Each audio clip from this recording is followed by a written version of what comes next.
I did not have sexual relations with that woman. Yes or no? Did you ever take banned substances to enhance your cycling performance? Yes. I had no prior knowledge of the planned assault on Nancy Kerrigan. I am deeply sorry for my irresponsible and selfish behavior I engaged in. What's up, everybody? It's Oops, the podcast. I am Giulio. I'm joined by Francis Ellis, wearing a lovely shirt, looking great. Good hairstyle. How you doing? I'm great. This shirt's sort of a cross between a shirt and a poncho. Really? Shancho. Oh, you know what's funny? With the little thing in the middle? Sure. Yeah, that's very good. I have a shirt like that. Do you? Yeah, I'll be wearing it on the next episode. What a coincidence. I always put on a better shirt when the show's about to start than the one I was wearing in the morning. I've noticed. That's good. Because I don't want to just be the guy who dresses the same way I do for life as I do for the podcast. That's a very nice thing. Yeah. Very You nice got a thing. nice, cool shirt on today. Thank you. It's Rip and dip. It's a little weathered, but in a way that I feel like makes it look cool. Uh-huh. You know, Sure. wearing down a little. Good. Little vintage action. Speaking of shirts, not to hint or tease too much, but let's just say keep your eyes out for an exclusive Oops the Podcast merch drop. Oh, yeah. First wave, baby. Coming soon. Coming soon. We got some cool stuff percolating Yeah. like a so- bong. Hopefully you guys will pick some of that stuff up. I think you'll like it. Yeah, Some we good got essentials. some good stuff for you. Guys, speaking of good stuff for you and looking good, you said I had a good haircut. I had this realization. I do this thing sometimes when my girlfriend and I are hanging out where I will just pull my hair down flat over my face. And it takes me from like, whatever, a 7 to a 3. Like, is it you're joking around? I'll show you. If I go like this, instantly I look terrible. Unrecognizably horrific. She can't handle it. It's not a 3. You're not a 3. When she sees me like this, it hurts her on a kind of, on a physical level. She can't sit near me if she knows that I look like this. So she will brush it out of my face, and then I'll sort of secretly look away and pull it back down because it makes me laugh to look really ugly. But I had the idea that for Halloween this year, we should pose or come up with a challenge of some kind. And I think we should just do the look bad challenge. What can you, like, how can you mold yourself using the most natural kind of things? You can't go get, like, crazy makeup done or Right. prosthetics. No wearing a mask. Yeah, That no doesn't masks, none of that stuff. Just in your most basic you form, how can you instantly make yourself look as bad as possible? That's pretty funny. Look bad, right? So I look really bad right now. I look horrible. The matting the hair down is a great. Yeah, pulling my hair flat down over my head instead of having it over my forehead. I know how I look, and I love looking horrible. So I think people should send us their sort of before and after photos, and we will do it ourselves, maybe for our Halloween episode. Yeah. And we'll all do it. We'll all commit to it. Now you can wear bad clothing. Don't go like get stained stuff or whatever. But really, just the sort of look of you that would be your least presentable, rock bottom kind of look. Right. Any sort of clothing items that neutralize your best qualities. Yes, exactly. Accentuate your worst qualities. Correct. Really look bad, and we will choose some winners and That's funny. some ones to feature. Yeah. and maybe Tag us. We'll repost it too. among That's funny. ourselves. Maybe we'll get a prize bag of Reese's peanut butter cups, something like that. That's funny. 'Cause that's a good prize for anybody. That is a good prize. That's good. my idea. The look bad challenge That's hilarious. coming at Halloween. Well, dude, we have good updates about our other challenges. So you guys have been sending us your screen times. Some very impressive stuff. We had somebody send us something under 2 hours. Wow. That's pretty damn good. Sub 2 is really impressive. Sub 2 is crazy. Yeah. Sub 2, I'm worried that you're like ignoring your life responsibilities. Yeah. But that's good. I mean, fantastic. Hope everybody's doing good with getting in shape, staying in shape. We've been doing it now for a few weeks, and I feel like this is the pivotal time where a lot of people kind of decide that they don't have what it takes and they're not going to try anymore. And then In 2 months, they'll try again and fail again. But it's all right. If you didn't crush it this week, you'll crush it the next week. But you got to keep your eyes on the prize. Yeah. Keep pushing. We're coming into cuffing season. That's true, too. But I honestly feel that once quarantine Cuffing. began, cuffing season became a year-round event. That's very true. Why do they call it cuffing? Because you are cuffed to Is a that partner. what it is? Handcuffed to a It partner. has nothing to do with cuffing your pants. I don't think so. As in, I have a girlfriend now and she'd prefer to see my ankle bones.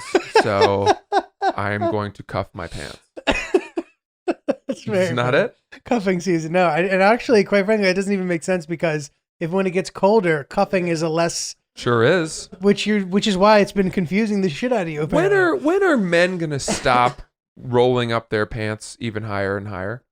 It's Good gotten question. higher and higher. You know what I It's mean? turning into like capris. Yeah. I don't know, dude. I don't like that Yeah, I don't because like I don't do it and then I get self-conscious that my pants are cuffed too low. My pants cuffed right to the Right, you I don't feel want like there you're to a be dork. I don't want there to be a big break in my pant. You know? Feel you, You dude. got some cool new shoes on. Thank you, man. Where'd Yeah. you get those? These Those are fun. these are Adidas. Hold them up for the cam. Mm-hmm. They're my GF got them for me for my birthday, I believe. Wait. Which was a while ago, but I just Yeah. dude, I don't like utilize my entire collection of stuff. No. Like I've nobody never does. worn these. I don't think down here. I want to know why. This is really stupid. And my girlfriend actually told me she does this too, which makes me feel much better because I feel like she's on top of her life. Mhm. But I am less likely to wear a shoe that I have to tie and untie every time I wear it. And this being a high top, you have to tie and untie it. I just slide into it. I ruin the back of the shoes, and I'm like, "What the fuck is wrong with you? Yep. You can't take 8 seconds to tie your shoes." I hear you, buddy. I hear you on that. You're wearing very comfortable looking slippers. I just, yes, in the house during the day, it takes some work, but I do like to try to wear clothing that it would be suitable for a workplace, 100%. with the exception of my footwear. It's great. I'm going to go comfortable slipper type situation all day, every day here. No, dude, I want to talk about this a little bit. I feel you on that because it's really hard to trick your brain, in my opinion, when I'm at home, anywhere in the home. It's hard to trick my brain into being like, it's work time. And I don't know do you do it because when you dress for work, it makes you feel better somehow? Like it makes you feel like you're being a productive member of society? Is it a thing where like your brain turns on now that it's work time? Like what is it? What is the process like for you as far as that goes? So when I was in college, there was a kid I knew on the football team who, when we were seniors, everybody was doing interviews for jobs. Mm-hmm. And he had a couple phone interviews. And he told me that even for his phone interviews, he would put on a suit. Wow. And that somehow getting into the outfit for that level of professionalism clicked his brain into that way of thinking as well. Totally. And maybe that's a little extreme, but you know, you got to do your routine, whatever you need to do to get into a mindset of now it's a work day. It also lets you appreciate wearing comfortable, baggy clothing on a Sunday more. Totally. So for me, yeah, I like to be clean. I like to have my teeth brushed, my slightly uncomfortable pants to remind me that it's a work day, and you know, and a shirt or whatever, decent stuff. I hear you. And that's what separates it for me. I great, have a man. question for you. Sure. This is a total left turn. Okay. Can I make one more comment before Please, we make the yeah. left turn? I have been noticing in regard to this, I want to try to start applying few more tricks into my workday. Because now that it's like the fall again and like Giulio driving around the country, his time is over for the time being. I need to like buckle down and do stuff. Mhm. And the last couple of weeks I've had trouble. And I've been trying to figure out tricks to like get myself into the mode. Because usually I like to go work out of the house. I go to like Yeah. a workspace, work. Coffee shop. Well, I usually go to the gym. Like at the gym that I go to, there's like a whole work area. Huh. Yeah, I know. Sweet. What? I know. But I mean, What kind of a gym is it? Equinox. Oh, so they They have like the smoothie bar kind of extension? yes, but like tons of places to work. It's great, and there's a lot of Yes. people posting up. I see the same people every day, so Interesting. that's great. But I've been working from home. It's been hard for me, and the stuff that I was using before, this Prurien's powder that one of you guys recommended, it's great, but it's really hard to mix into whatever I'm drinking, and it like stains the glass. And it's so frustrating that I don't want to use it anymore. So if anybody has any other good, like natural focus trick stuff, supplements, whatever, I would love to try something new because I'm trying to stay away from like medicine. Wait, so it stains the glass So, okay, you mix it in and to your smoothie thing. Sure, or like hot water or coffee, and it just sticks to the spoon immediately, and then it just starts clumping up the way that like a protein shake would if you didn't have the ball in the shaker. Mm-hmm. You know what I mean? And so you're getting these little clumps. Why don't you put the ball in your pruriens thing? Because you can't, like, how would I do that even? If I put the ball in the, if you guys don't know what we're talking about, there's like a little like metal ball that Looks goes like in a a protein cat toy. shaker. Yeah, exactly. Yes, it exactly does. Mm-hmm. But it wouldn't work because I couldn't shake it. Like if you just put it in the cup and like stirred it wouldn't do anything. Yeah. So you're putting your powder into a cup.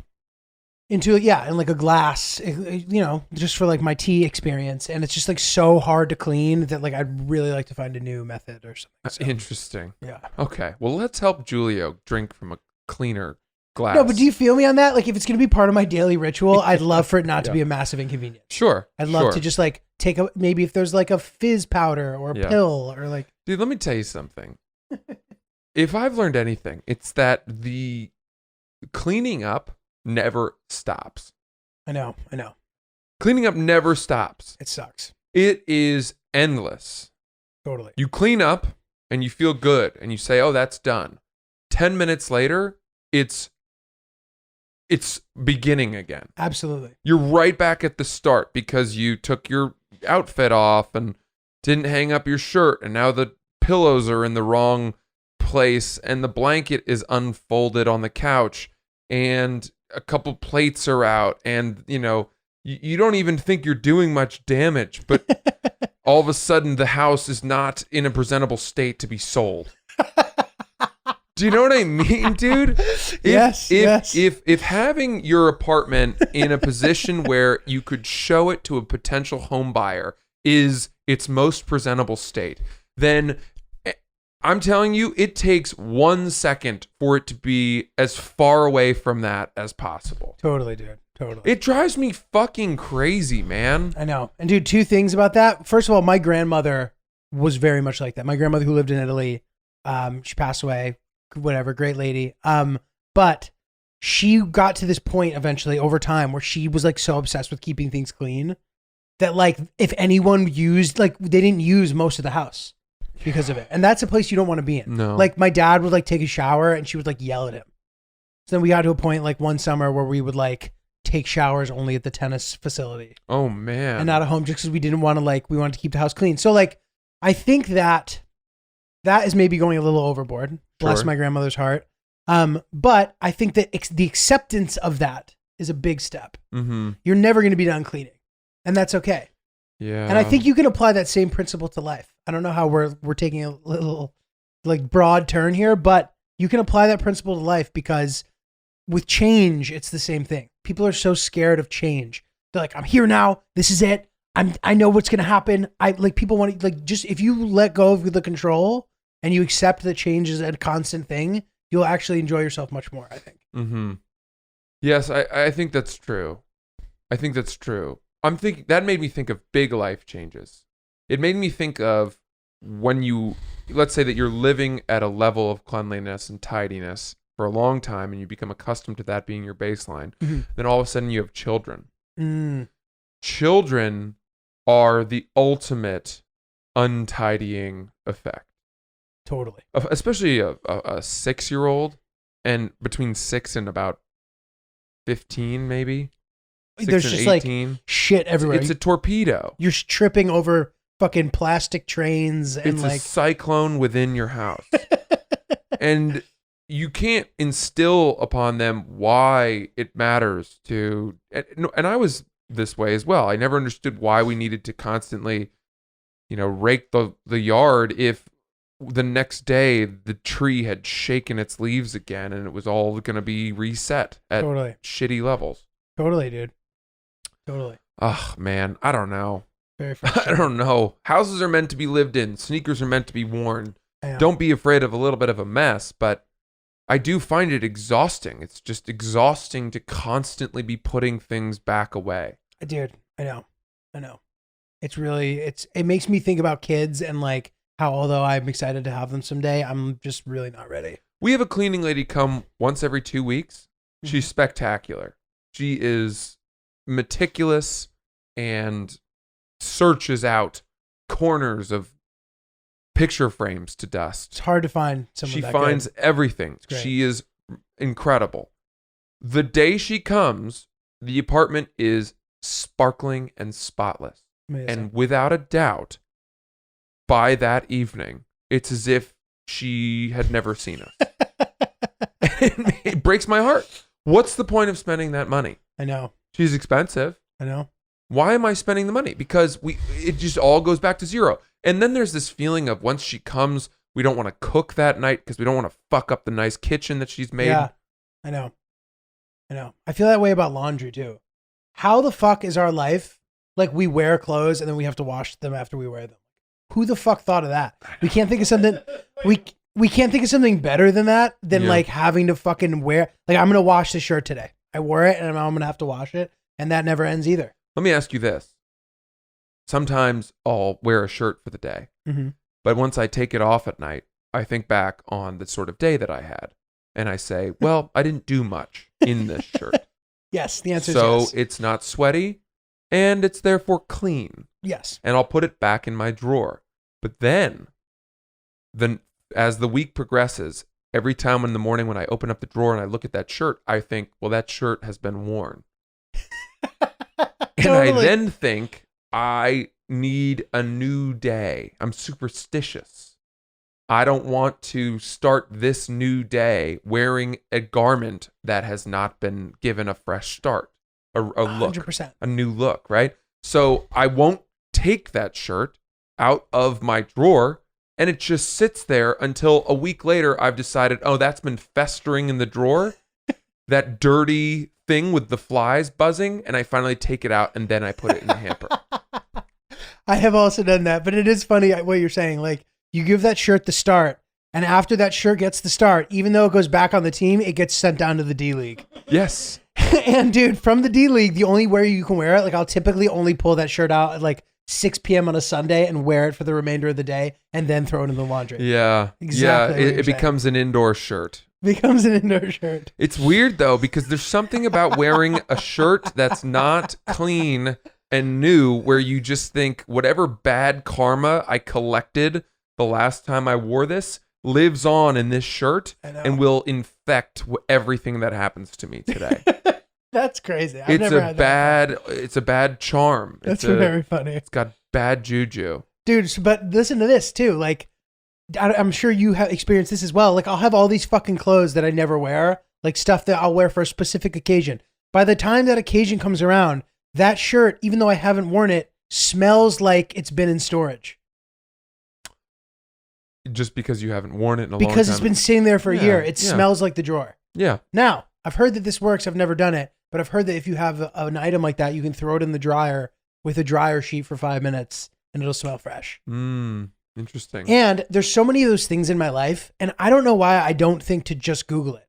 I'll have this stupid problem, Mm-hmm. and for 2 years, I don't think, like, how do you... Maybe there's a solution to this. Maybe there's, Yes. there's Yes. information readily available from the world's most powerful search engine for me to solve this. Dude, I want to ask you about something. Yes, This please. is kind of a heavy topic. Please. So, Chrissy Teigen, Mm, I don't know if you saw what she posted last week, I did. but she obviously one of the biggest, let's call her personalities, influencers in the world. You know, wonderful marriage to John Legend, great guy. Everyone loves this couple. They were pregnant, I think, with their third child, and she miscarried, right? Yes. And then she posted a black and white photo of her sobbing on a hospital bed and with a long caption. And it was the most devastating Instagram post that I've probably ever seen. And my question to you is there such a thing as too much visibility or transparency in your life if you are a celebrity, an influencer, forward facing person, right? And don't get me wrong, I understand that her goal was probably to bring attention to something that happens to a lot of people. It's a tragic event, but to kind of let other people know that she's with them and try to say like, this happens, we're going to get through it. And that's not, it's admirable and it's gallant and it's strong of her and wonderful in so many ways. But at the same time, if you were in that situation and you were a celebrity couple, is there some line where you say, you know what, this is too deeply personal. I just don't know that we should be. Right.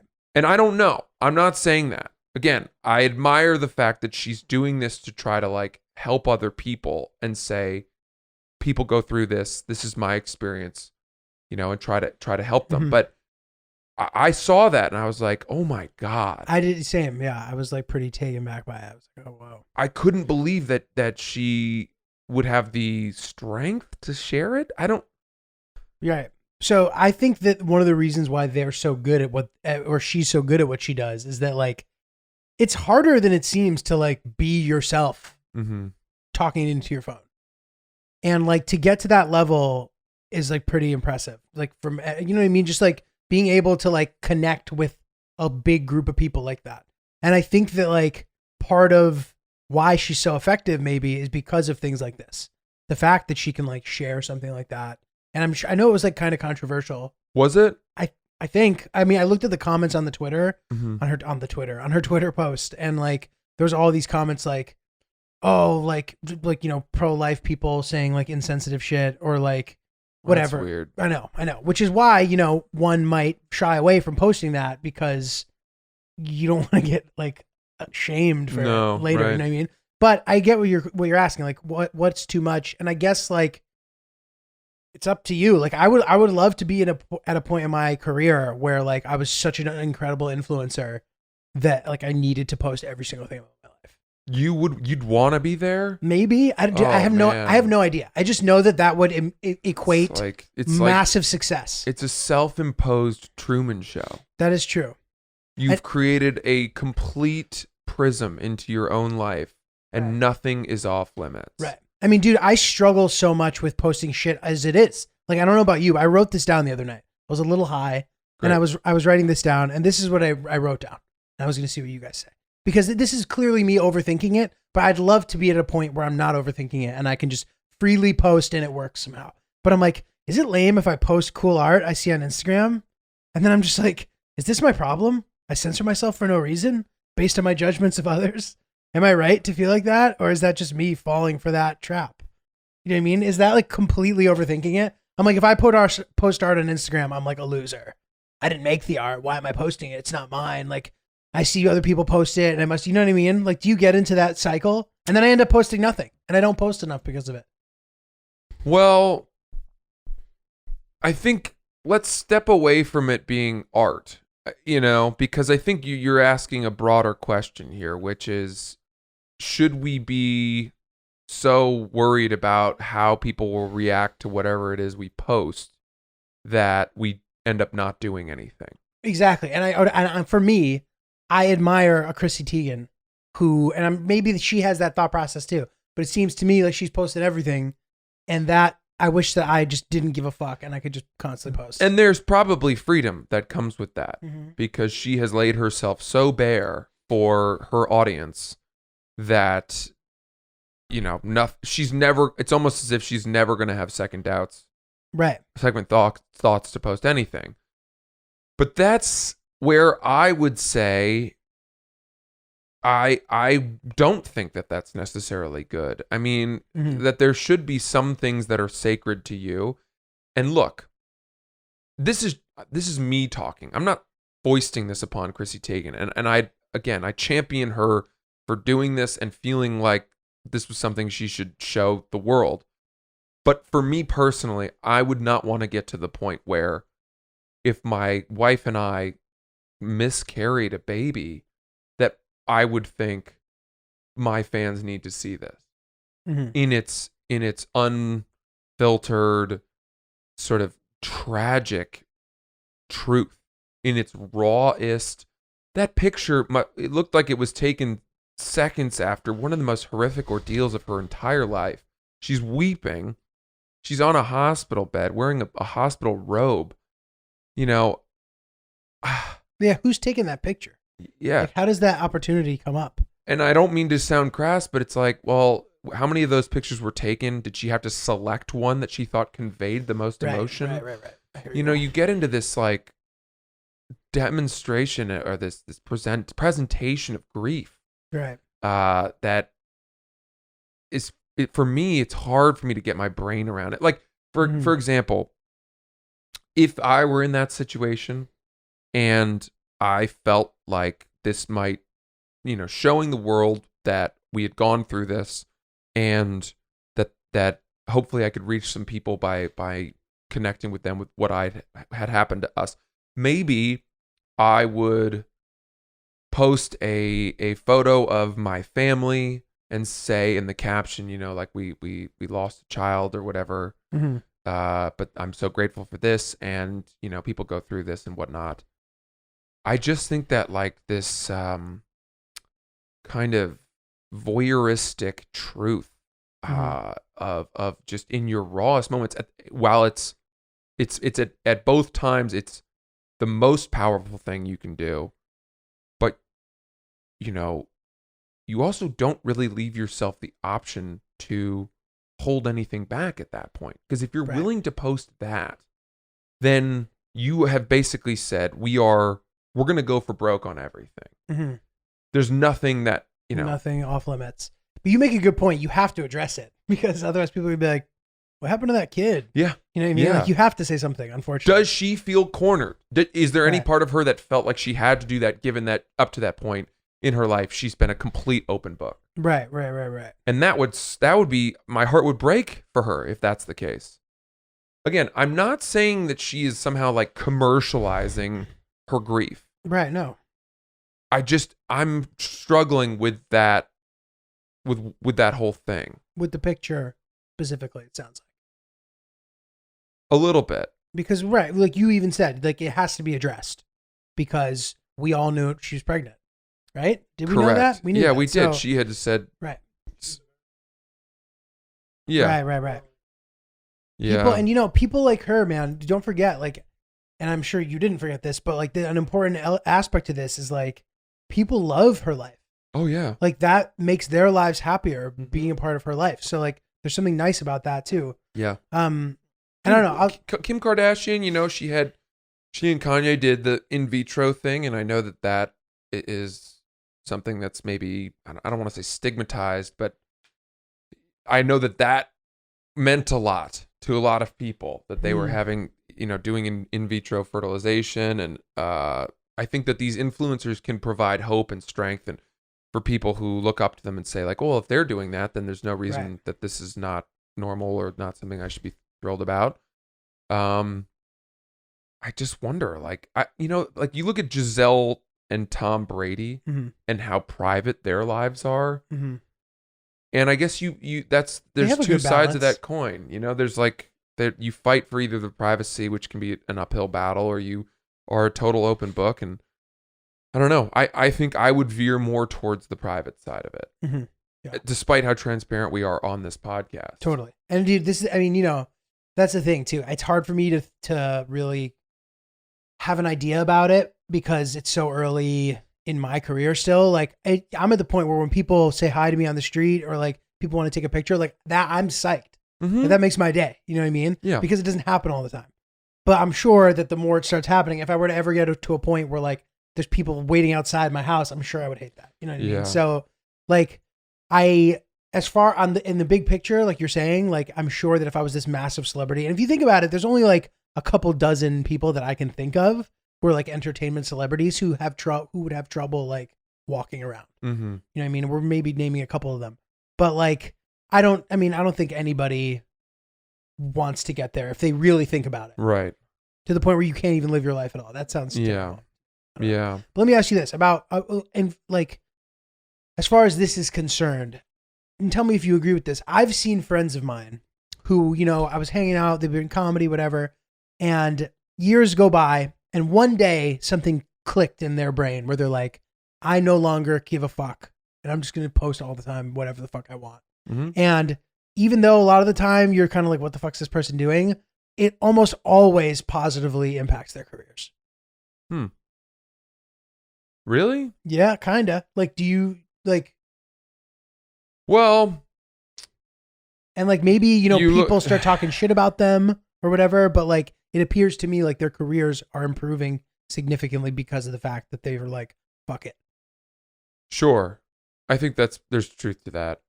I definitely think there's a thing I have come upon, which is when I'm going to put together some Instagram stories of just me talking into the phone, the second that I end the first effort and say, well, that wasn't the take I wanted, and I start doing it again, immediately it loses like 30% of its organic Right. believability, its Right. credibility, and you start getting into, oh, now this is a bit, this is a rehearsed bit, and the final product, if I had just continued and gone with the first thing, I think there are people who can tell if what you're saying is coming to you in that moment, and it's spontaneous and Right. real. Exactly. It's an Versus, art like, form. This is kind of too polished to be believable. Well, I think you're great. You're great at it.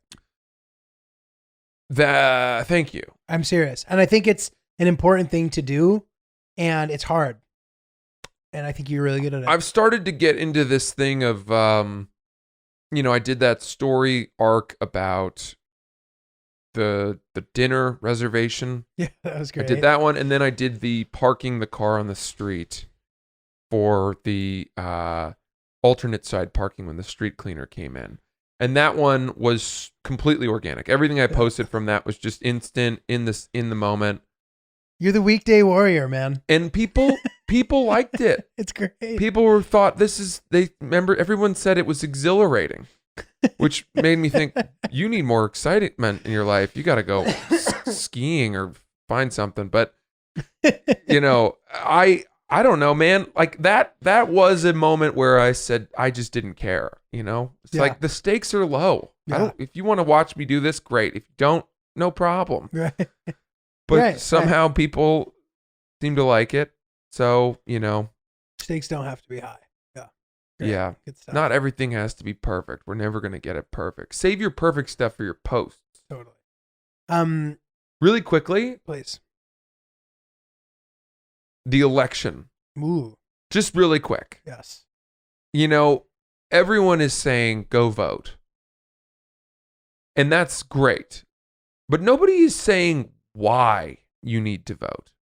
Nobody gets into the reason why. You know, you have so many influencers or personalities just being, go vote, vote, vote, vote, vote, vote.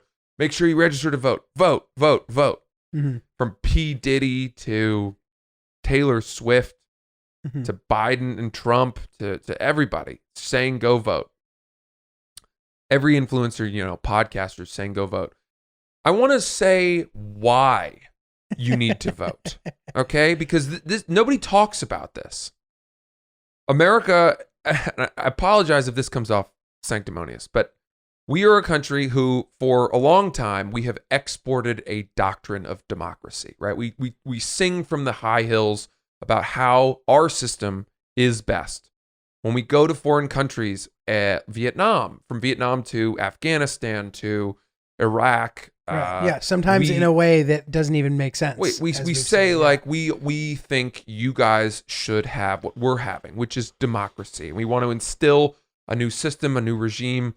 And yet we are a country where less than 60% often of the eligible voters take part in the democratic process. And if 40% of the people who could have a say in who gets elected are sitting out, whether from apathy or confusion, could you really call that a republic? Dude, I think you just answered the question.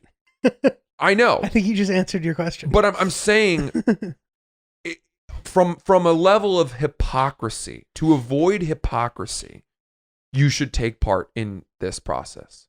I won't say it's your civic duty. I'm not saying you have to. I'm saying you should, because it's a good thing that you have this. There are a lot of countries where certain people don't have the right to vote. If you're a woman in this country, women fought for so many years to gain universal suffrage, right? And that was one of our most celebrated milestones, was when women gained the right to vote.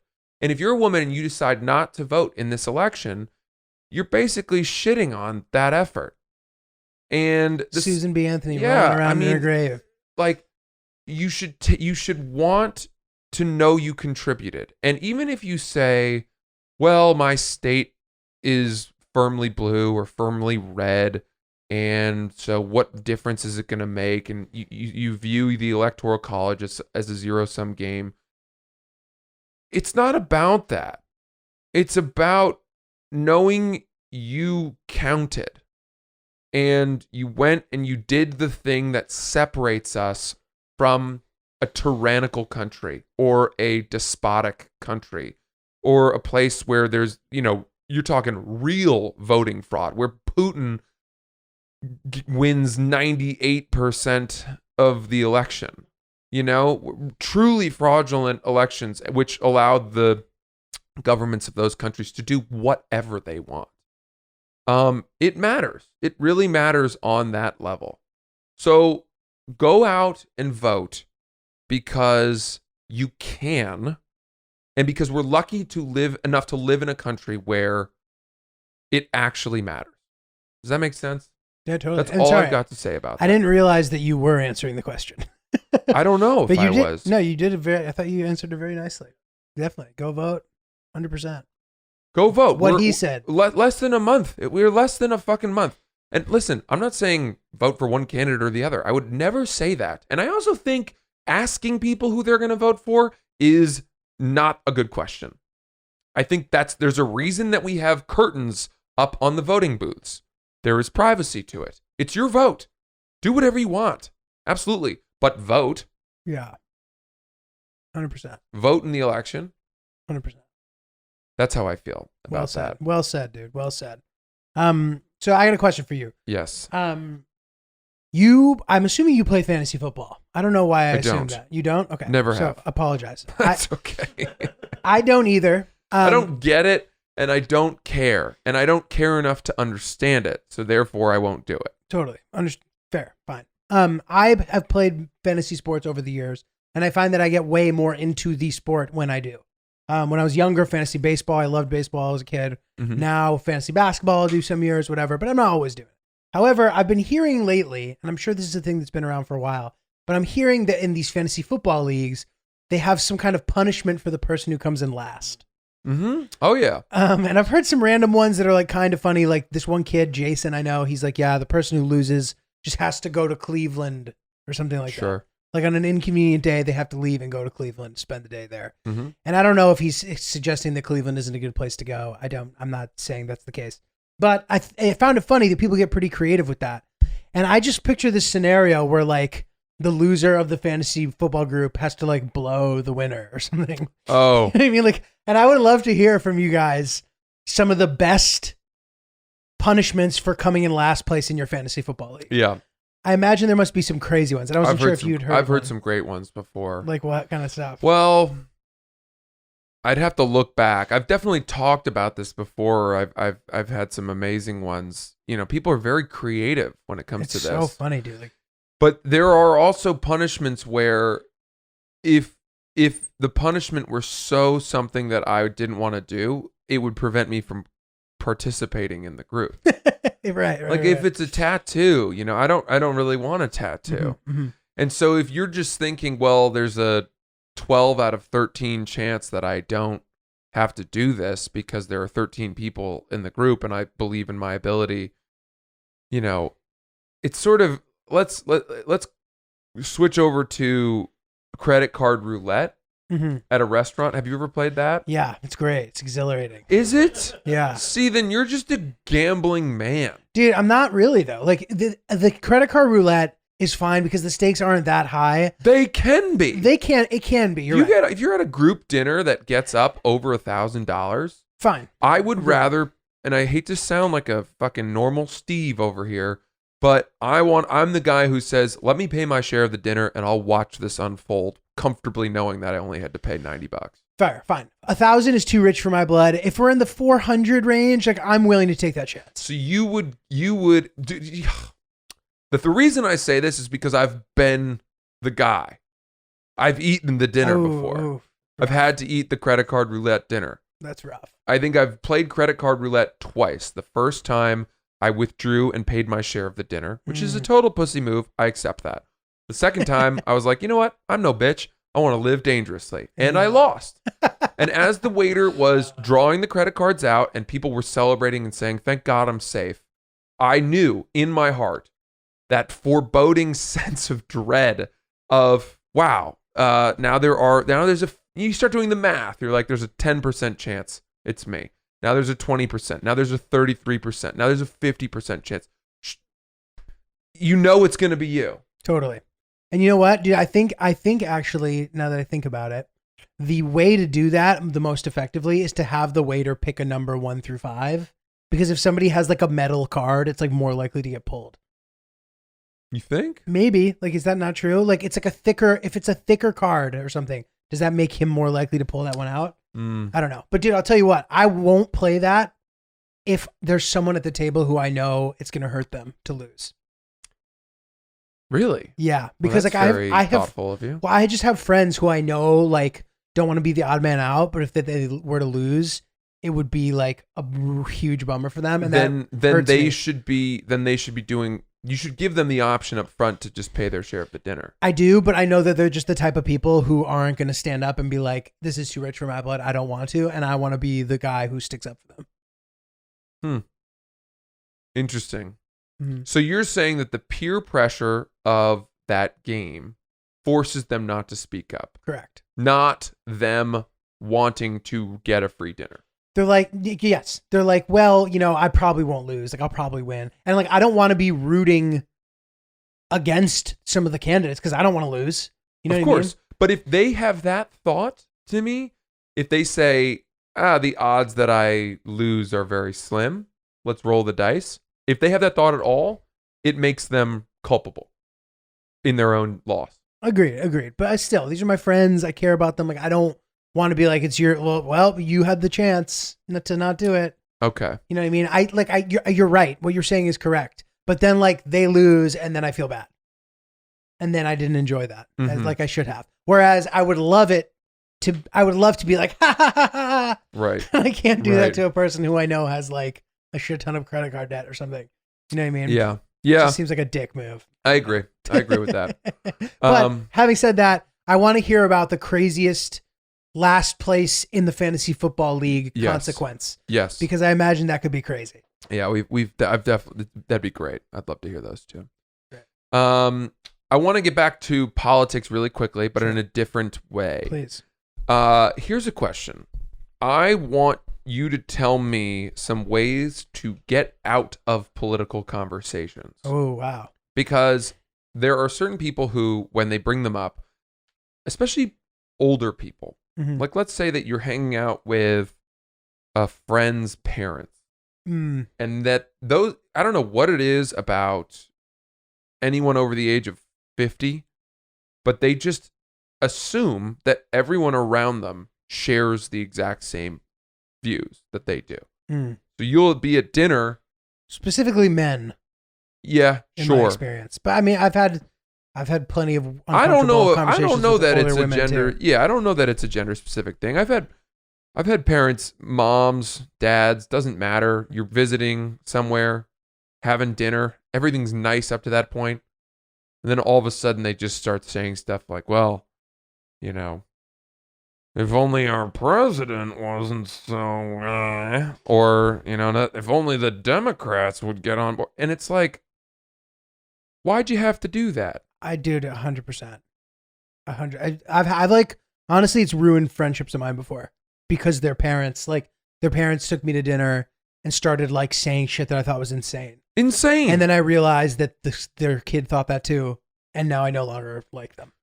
Dude, absolutely. It's really stupid and unnecessary. What can you do? What do you do when you are thrust into a political conversation where, let's say it's parents, so you can't just be like, fuck you, you're wrong.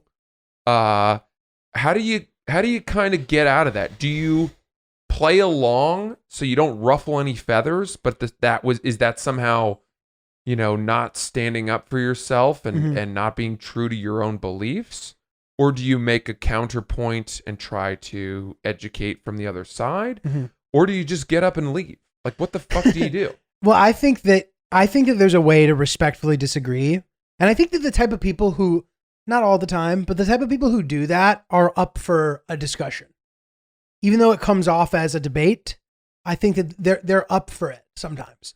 And I don't enjoy that. No. I find it stressful. I just I'd rather not go there. And I'm not trying to convince anyone. So I think that there's like a utopia where you can kind of express your opinion respectfully. And then I like to try to find some kind of middle ground, something that we can both agree on, and then we can move on.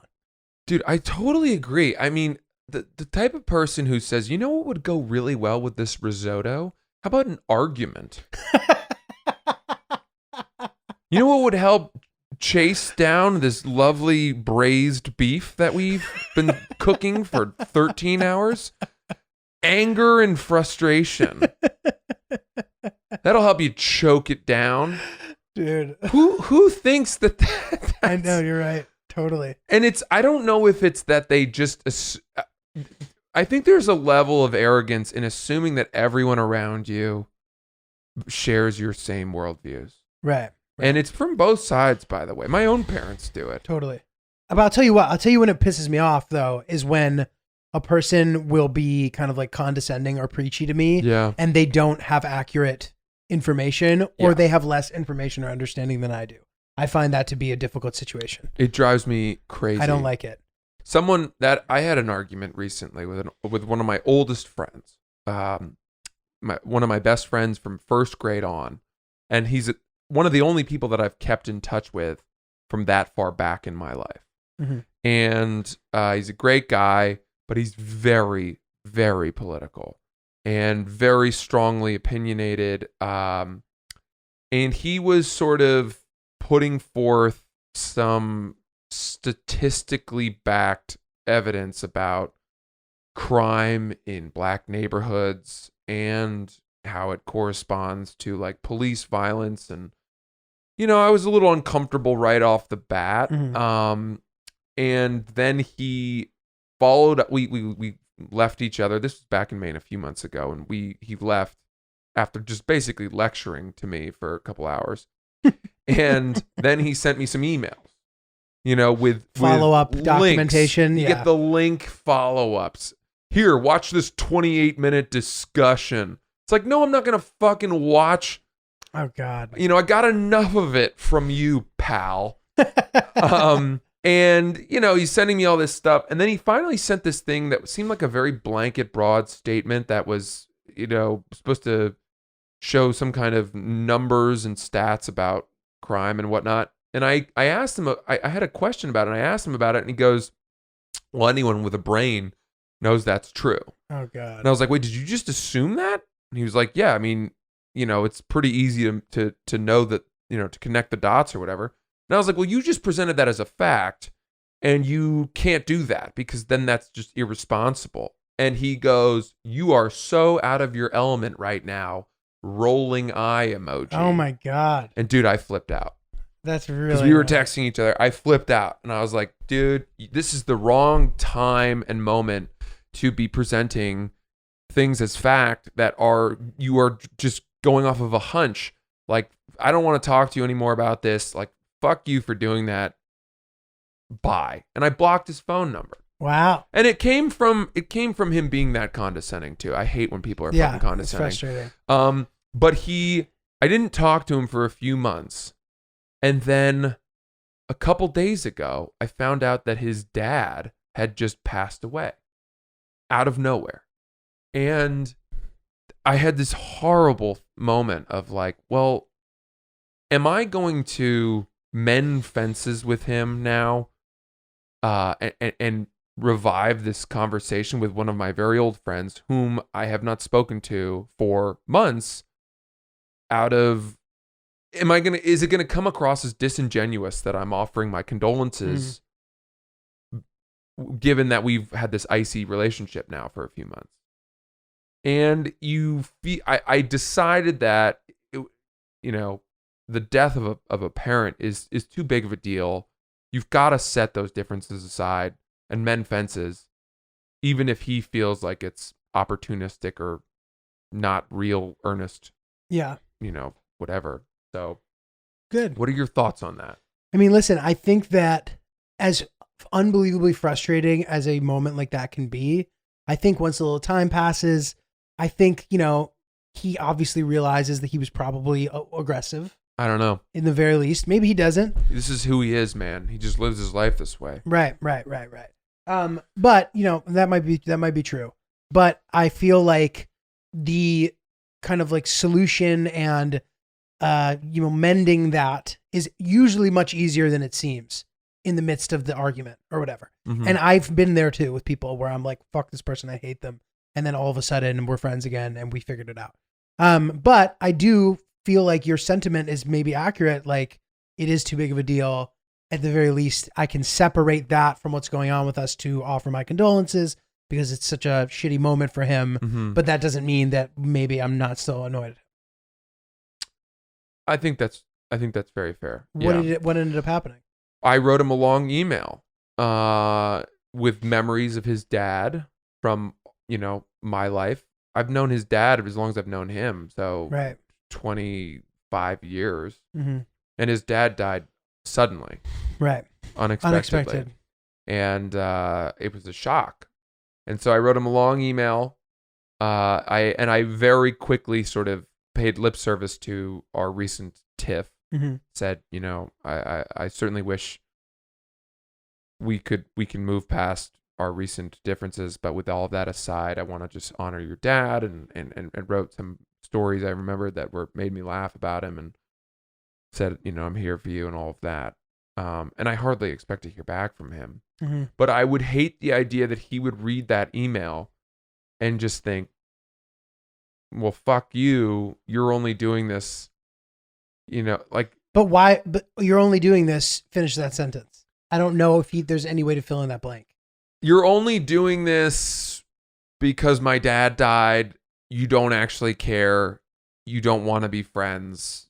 You blocked my phone number for a couple of months. You're not really here for me. Well, okay, that's fair to think that. But I think that you are proving that you in fact are, because despite you blocking his phone number for months, you took the time to put together some memories and you clearly care. Okay. But if we had not fought, I would have called him instead of sending an email. Right. And I sent the email as kind of like are we okay? Right. I just want you to know I'm here for you. I didn't want to have the first correspondence between us in a number of months after this terrible fight be me calling up to say, I'm so sorry that your dad has died. Right. Oh, I feel you. I mean, dude, you easily could have not said anything, which I think would have been fucked up. I agree. I think you did the right thing. And do you think an email is enough? It was a long, thoughtful email. How tight are you guys? How many times a year are you hanging out? How often do you talk to him when you're not fighting? When you're not in a fight? I don't know. Do you talk to him every day? No. So like you likely wouldn't be going to that funeral anyway. I would be going to the funeral probably. I think I should be going to the funeral. Okay. This is one of my oldest lifelong friends. Right. Here's an example. My mom asked me for his home address to send him a handwritten note and flowers. Okay. Right. Which, by the way, Mom, thanks a lot for making me look worse. That's much more thoughtful than me sending an email. By contrast, now our family has laid out this red carpet of condolences. I'm going to look like an asshole. Well, you can be part of that. I'm sure that it's from the family and not just from your mom. There should be united front, though. 100%. If you are presenting your sorrow. Yeah, you're good on that front. But dude, listen, I've always found you to be somebody who's very good at handling confrontation. You don't shy away from it if you need to, and you're good at cleaning it up in the aftermath. And I think that this is an example. I think you're doing an okay job. Thank you. I appreciate that, but here's the other thought I have about that. I don't have any pride about apologizing. I have never thought that apologizing is equal to admitting your fault. Defeat. Yeah, or defeat. Right. It's good. It's great. Do you? Will you not say you're sorry out of pride? It depends. I feel like sometimes I have trouble if I am really truly certain that I am not at fault. I have trouble saying, you know what, I'm going to apologize anyway. I have trouble doing that sometimes. If the other party makes some kind of a concession and it was clear that they feel that they weren't necessarily wrong either, but they want to try to make amends, I may be more receptive to it. But sometimes I have trouble being the first one to be like, hey, I'm sorry if I think I did absolutely nothing wrong. And I try to be as honest with that and objective with it as I can. But sometimes I come to the conclusion that I'm willing to kind of just like let that person go. Wow. But not if there's somebody who's close to me. Like I've had acquaintances where I've kind of like seen their true colors, quote unquote, and been like, fuck this guy. Yeah. Yeah. When you really understand someone and you just say, oh, I mistook you. Right. I had a mistaken understanding of the type of person you were. But once you cross a line where you're like a friend who I've had for years and like, you've just part of my life now, like to me, that person's always my friend, even if I don't like them. Sure. You know what I mean? So I think that it's worthy to try to come to some kind of resolution, but I don't find myself in those situations that often. Mm-hmm. And maybe that means that I'm not being true to myself or something. Like, I don't really know, but I tend to steer clear from a situation like this, mm-hmm. or I try to resolve it right away or something. I don't know. This is very specific. Like I've never gotten into something like that before. Yeah. But I mean, dude, it sounds like you're on the path. Let's put it this way. If his dad had not passed away, we still wouldn't be talking. Right. But that's okay, dude. That's how life works. Sometimes like unprecedented events lead to people making up or realizing things or. There was actually a moment in The Vow which by the way, I've kind of stopped watching. I haven't watched the newest episode, but it dragged on too long. I'm sorry for those of you who are still captivated, but I agree. I'll watch the finale. I know the last episode aired on Sunday or whatever. Oh, really? That was the last one? Yeah, 7 of 7. Oh, okay. I just think it got into the legal stuff, and it started to become kind of boring. And also, like, new people's full stories being introduced late in the game. Yeah. A little confusing. Yeah, but there was a moment where that woman whose daughter had become fully entrenched. Yeah. Her daughter has got some weird name. I think it's Iris? No, it's like Ireland or something. Oh. It's a weird, it's like a state or a country. Right. Anyway, her mother is the daughter of royalty. Was she married into it? I don't know. The lady from Dynasty? Whatever. But so she reconnected with her own mother, who is, a princess, and they were driving around together. Wait, that happened already? This has already happened. This is it's like in episode the finale? 5 or something. Oh, okay, yeah. And they said that they had spent 20 years not talking. And then in the car, they're saying, I don't know why, it was over something so silly. I don't know why we went. That's a lot of lost time.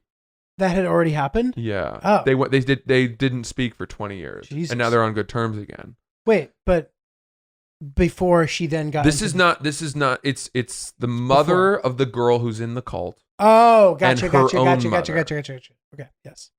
And those two Right. had not spoken for 20 years. Yeah, And to be that obstinate, to let it drag on that long, is sad. I agree. But what happens is life gets in the way and you don't feel any sense of urgency to mend that fence. Right. But the problem is that at any moment, one of you could die. And if you died or the other person died before, you'd feel so bad. I know. I think about that. And I also think about how many people say, hug your parents, tell them you love them. I always think about that. That like haunts me. I'm like, dude, fuck. I think about this a I try lot. to do it. I think about maintaining at this point, given the, I don't want to say frailty, but like, as we've said, the mortality of my parents has become more apparent Totally. later in life. And there's this lurking awareness of any conversation we have at this point, sadly, could be our last. Right. And so I desperately do not want to be our last conversation to be a bad one. Yeah. Dude, I totally feel the same way. And as fucked up and as dark as that sounds, it has improved my relationship with my parents. Mm-hmm. I think I'm willing to give them, I'm sucking up more of my frustrations. I'm growing into more of a tolerant person, and I genuinely look forward to speaking to my parents. Good, man. Yeah, I feel the same way. All right. Well, good stuff. Yeah. Heavy episode, but we appreciate you bearing with us through it. We'll be a little more lighthearted on Thursday for sure. As always, guys, thank you for listening to Oops the Podcast. Send us your thoughts, emails to oopsthepodcast@gmail.com. Follow our YouTube page, our Instagram page. Follow me at Francis C.C. Ellis. I will be in Kansas City at the Comedy Club of Kansas City this weekend, Thursday through Sunday. Get your tickets at francisellis.com. Giulio, anything? Yeah, and keep your eyes open for that merch drop. It's coming soon, sometime this month. Hell there will yeah. be a bunch of cool shit you guys can buy. Follow him at Not Julio with a J. Thanks so much, guys, and we will see you soon. Hey, thanks for watching that video, everybody. I hope you enjoyed it as much as we did. If you liked it, subscribe to our channel or check out some of these other great clips. Oops.